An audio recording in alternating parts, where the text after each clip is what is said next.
so আমি ৰাহুল ভাই আৰু মই এনেই ইয়াত আহিছিলোঁ বাইকখন লৈ কিনে আৰু ফটো কেইটামান শ্বুট কৰিলোঁ ইনষ্টাগ্ৰামত গৈ কিনে চাব পাৰিব তো ধুনীয়া ধুনীয়া ফটো উঠিলোঁ মোবাইলেই উঠিলোঁ তো বহুত ভাল ভাল শ্বুট হৈছে ইফালে চাওক ছানছেটটো কি মজা চাওক কিবা এটা ভাল লাগিছে আৰু মস্ত মানে আৰু ইফালে চাওক হাল বাই আছে ইফালে গোটেই পথাৰ মই য'ত আছোঁ গাঁও এলেকা হয় আমাৰ গাঁৱেই হয় তো তেজপুৰ তো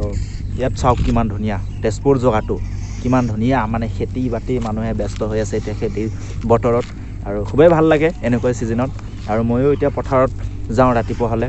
তো কঠীয়া তুলিব যাওঁ আৰু ৰোৱনী নিজৰে ঘৰৰ খেতি ভাল লাগে তো আপোনালোকেও কৰক খেতি ডাঙৰ মানুহ যিমানে হৈ যাওক যে খেতিটো কেতিয়াও এৰিব নালাগে নিজৰ খাদ্যটো নিজে মানে নিজে তৈয়াৰ কৰি ল'ব পাৰিব লাগে তো সেইটোৱে মেইন কথা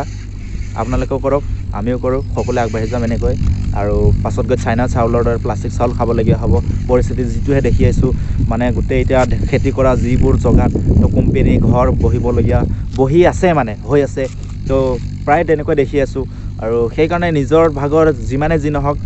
মাটিকণ বচাই ৰাখিব লাগে খেতি কৰিবৰ কাৰণে মানে নেক্সট জেনেৰেশ্যনৰ কাৰণে সুবিধা হ'ব তো সেইটোৱে মানে এটা আপোনালোকক আপডেট দিলে এনেই ক'লোঁ আৰু জাষ্ট মোৰ থিংকিংটো মই যি ভাবোঁ সেইটো কথা তো ইমানেই আছিল আজি ব্লগটো ধন্যবাদ good evening good night good morning